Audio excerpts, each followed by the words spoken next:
बेटा आज हम इंडस्ट्री का संतुलन पढ़ेंगे कि उद्योग संतुलन में कब होता है।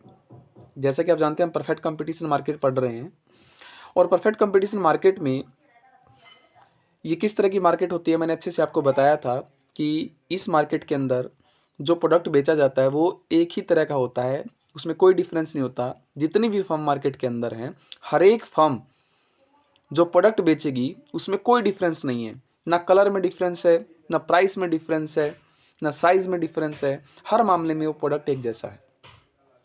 तो परफेक्ट कंपटीशन मार्केट के अंदर हम दो कॉन्सेप्ट मुख्य रूप से पढ़ेंगे। पहला कॉन्सेप्ट है फर्म का कॉन्सेप्ट, जो मैं आपको करवा चुका हूँ कि एक फर्म क्या होती है, फर्म संतुलन में कब होती है, वो सारी बातें। अब हम एक इंडस्ट्री का संतुलन पढ़ेंगे कि एक इंडस्ट्री क्या होती है और एक इंडस्ट्री संतुलन में कब होती है। तो देखिए, आपको ये भी पता होना चाहिए कि जो इंडस्ट्री बनती है वो बहुत सारी फर्मों से, जो बहुत सारी फर्म मार्केट के अंदर है उनके जोड़ से बनती है। जैसे बूंद बूंद से सागर भरता है, तो एक एक फर्म करके एक इंडस्ट्री बना देती हैं। एक सिंपल सा एग्जांपल आप ले सकते हो, क्लॉथ इंडस्ट्री। आपने मार्केट के अंदर, बाजार के अंदर कितनी सारी फर्म्स देखी होंगी आपने। Mohan cloth limited, Sohan cloth limited, Ram cloth limited, ये सारे अलग अलग फर्म हैं। तो ये तो अगर मैं अलग अलग रूप से इनकी बात करूंगा तो ये सारी की सारी फर्म हैं। लेकिन जब मैं सभी को जोड़ दूं तो ये सारी फर्म्स मिल जाएंगी और ये कहलाएंगी इंडस्ट्री, कि भाई ये कपड़ा उद्योग है सारा का सारा। तो अलग अलग रूप से हम इनको फर्म बुलाते हैं और जब सारे की सारी क्या है वो फर्म्स मिल जाती हैं तो एक इंडस्ट्री का रूप ले लेती हैं। हम उसको क्या कहेंगे कि वो इंडस्ट्री है, जैसे कि कपड़ा उद्योग, कपड़ा इंडस्ट्री, क्लॉथ इंडस्ट्री। अब देखिए, आज का जो टॉपिक है हमारा उद्योग, इंडस्ट्री और उसका संतुलन। तो सबसे पहले इंडस्ट्री क्या होता है मैं आपको बता देता हूं कि परफेक्ट कंपटीशन मार्केट में अगर हम इंडस्ट्री को डिफाइन करेंगे तो इंडस्ट्री का मतलब होता है कि बहुत सारी फर्म्स जो एक ही तरह का प्रोडक्ट बनाती हैं, उनका एक समूह, उनका एक ग्रुप कहलाता है इंडस्ट्री। तो बहुत सारी फर्म्स जो एक ही तरह का प्रोडक्ट बनाती हैं, जब वो सारी फर्म्स मिल जाती हैं उनका एक पूरा ग्रुप कहलाता है इंडस्ट्री। अब वो जो इंडस्ट्री है वो संतुलन में कब होगी, हमारे सामने क्वेश्चन है ये। देखिए, इंडस्ट्री संतुलन में कब होगी। हमने फर्म का संतुलन पढ़ा था, तो फर्म के संतुलन की कुछ शर्तें पढ़ी थी, जैसे कि M C is equal to M R, M C करो एम आर को नीचे से काटे। तो ये सारी शर्तें थी हमारी फर्म के संतुलन की। तो उसी प्रकार जिस प्रकार फर्म के संतुलन की शर्तें होती हैं ना, उसी प्रकार इंडस्ट्री के संतुलन की भी शर्तें होती हैं।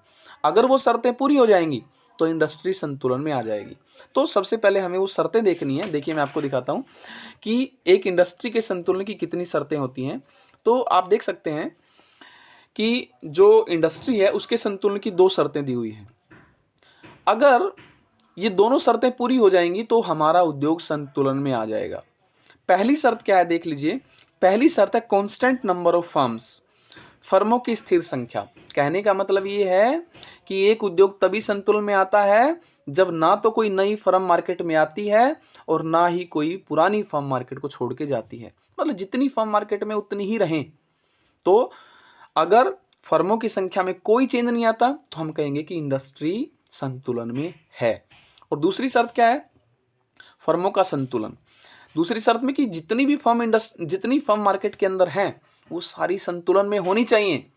और संतुलन में वो कब होंगी, आपको पता है, M C is equal to M R, और एम सी को एम आर को नीचे से काटे। जब ये शर्तें पूरी हो जाएंगी तो जितनी भी फर्म है वो अपने आप संतुलन में आ जाएंगी।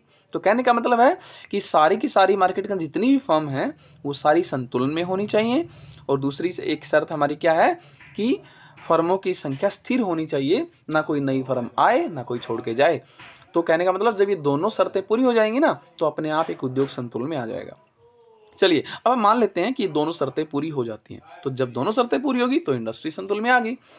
अब दूसरी बात हमारे सामने आती है कि क्या अल्पकाल और दीर्घकाल दोनों स्थिति में एक इंडस्ट्री संतुलन में होती है। देखिए, अल्पकाल में अगर मैं बात करूं तो अल्पकाल में इंडस्ट्री संतुलन में नहीं होती और दीर्घकाल में इंडस्ट्री संतुलन में होती है। इसके पीछे कारण क्या है ये हम डिस्कस करेंगे अभी। पहला देखिए कि अल्पकाल में उद्योग का संतुलन। अल्पकाल में कोई भी उद्योग संतुलन में नहीं होता, उसके पीछे कारण ये है कि जो फर्म होती हैं, जितनी भी फर्में मार्केट के अंदर हैं, वो ही संतुलन में नहीं होती सही तरह से। क्यों नहीं होती? क्योंकि अल्पकाल के अंदर बहुत सारी फर्म्स जो मार्केट के अंदर है, उनमें से कुछ फर्म तो क्या है, सुपर नॉर्मल प्रॉफिट कमाती हैं, कुछ फर्म नॉर्मल प्रॉफिट कमाती हैं, और कुछ फर्म न्यूनतम हानि उठाती हैं, मिनिमम लॉस।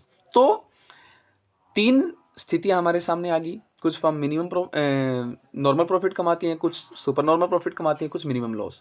और जब ऐसा है, जब फर्म ही अलग अलग जो स्थिति में है, तो इंडस्ट्री भी फिर क्या है, संतुलन में नहीं होगी, क्योंकि फर्म ही अच्छी तरह से संतुलन में नहीं है। संतुलन का मतलब है कि एक ही स्थिति में हो सारी की सारी, या तो सारी नॉर्मल प्रॉफिट ही कमाएं। लेकिन अल्पकाल में तो फर्में भी अलग अलग कर रही हैं, normal profit, super normal profit और मिनिमम लॉस। तो इसलिए कहा गया है कि अल्पकाल में कोई भी इंडस्ट्री संतुलन में नहीं होती परफेक्ट कंपटीशन मार्केट के अंदर। अब देखिए, एक डायग्राम से देखिए, अच्छी तरह समझ में आ जाएगा आपको। ये 3 डायग्राम बनाए गए हैं। पहला डायग्राम हमारा इंडस्ट्री का डायग्राम है, दूसरा और तीसरा डायग्राम हमारे फार्म के डायग्राम है।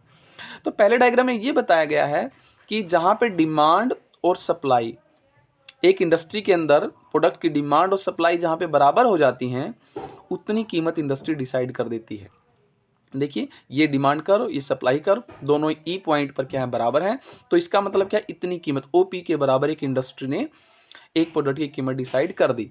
अब इस कीमत को जितने भी मार्केट के अंदर फर्म्स हैं, वो उसको क्या कर लेंगे, स्वीकार कर लेंगे। ये देखिए, इसको आप आगे बढ़ाना है, ये इसने कर रखा है, ये वाला पॉइंट, ये देखिए लाइन और ये वाली लाइन, दोनों फर्मों ने क्या कर लिया, इस कीमत को स्वीकार कर लिया।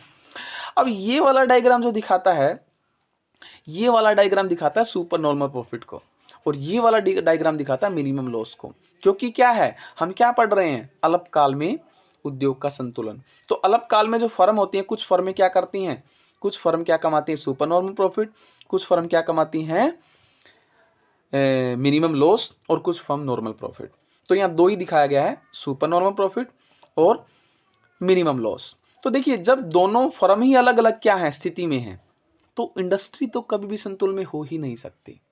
तो ये डायग्राम इसलिए बनाया गया है कि अल्पकाल के अंदर जो प्राइस एक इंडस्ट्री के द्वारा डिसाइड करी जाती है, उस प्राइस के ऊपर कुछ फर्म क्या करती हैं, सुपर नॉर्मल प्रॉफिट कमाती हैं, और कुछ फर्म मिनिमम लॉस उठाती हैं। इस वजह से क्या है, फर्म ही संतुलन में नहीं है। जब फर्म ही संतुलन में नहीं है, तो फिर इंडस्ट्री तो संतुलन में हो ही नहीं सकती, क्योंकि इंडस्ट्री के संतुलन की शर्त क्या थी, कि फर्मों का संतुलन होना चाहिए। लेकिन फर्म क्या है, अलग अलग स्थिति को दिखाती हैं। जब वो अलग अलग स्थिति को दिखाती हैं, तो इसका मतलब इंडस्ट्री भी क्या है, संतुलन में नहीं हो सकती। तो आपने यही जवाब देना है। तो ये था अल्पकाल में संतुलन में एक इंडस्ट्री नहीं होती। उसके बाद दीर्घकाल में संतुलन। देखिए, ये बड़ा आसान है। दीर्घकाल में अगर मैं सीधा जवाब दूं, तो दीर्घकाल में हर एक इंडस्ट्री क्या है, परफेक्ट कंपटीशन मार्केट के अंदर संतुलन में होती है। अब इसके पीछे कारण क्या है, कारण ये है कि दीर्घकाल में जितनी भी फर्म है, वो सारी की सारी फर्म नॉर्मल प्रॉफिट कमाती हैं। सारी की सारी फर्म दीर्घकाल में जितनी भी फर्म है, वो सारी नॉर्मल प्रॉफिट कमाती हैं। मतलब एक ही स्थिति में होती हैं सारी, अलग अलग नहीं कि कुछ फर्में नॉर्मल कमा रही हैं, कुछ सुपर नॉर्मल कमा रही हैं, कुछ मिनिमम लॉस उठा रही हैं। ऐसा नहीं होता, सारी की सारी नॉर्मल प्रॉफिट कमाती हैं। तो जब वो सारी की सारी नॉर्मल प्रॉफिट कमाती हैं, इसका मतलब वो सारी फर्म क्या है, संतुलन में है। जब फर्म संतुलन में है, तो इंडस्ट्री तो अपने आप संतुलन में होगी। तो जवाब यही है कि दीर्घकाल के अंदर उद्योग संतुलन में होता है। ठीक है जी। अब देखिए, आप एक डायग्राम से भी देख सकते हो कि डायग्राम बस यही दिखाया गया है कि इंडस्ट्री का डायग्राम है, डिमांड कर्व, सप्लाई कर्व, जहां पर क्या है, दोनों बराबर हो जाएंगे, उस कीमत को डिसाइड कर दिया जाएगा इंडस्ट्री के द्वारा। और उस कीमत को कौन स्वीकार कर लेगा, उस कीमत को स्वीकार कर लेगी एक फर्म। और इस कीमत के ऊपर आप देख सकते हो कि सारी की सारी फर्म क्या है, वो नॉर्मल प्रॉफिट कमा रही है। ये नॉर्मल प्रॉफिट का डायग्राम है, नॉर्मल प्रॉफिट एक फर्म का। तो जब सारी की सारी फर्म संतुलन में होती हैं, तो अपने आप इंडस्ट्री तो अपने आप संतुलन में हो जाएगी। तो सिंपल सी बात है, इसमें कोई ज़्यादा कन्फ्यूजन वाली बात नहीं है। तो आपने सिर्फ इतना ही लिखना है कि दीर्घकाल में सारा के सारी फर्में नॉर्मल प्रॉफिट कमाती हैं, इसलिए वो संतुलन में होती हैं। और वो संतुलन में है, फर्म संतुलन में है, तो इंडस्ट्री अपने आप संतुलन में आ जाती है। तो ये एक सिंपल सा कॉन्सेप्ट था हमारा। तो ज़्यादा डिटेल में आपने नहीं जाना है, तो इतना ही आपने लिखना है। Thank you very much.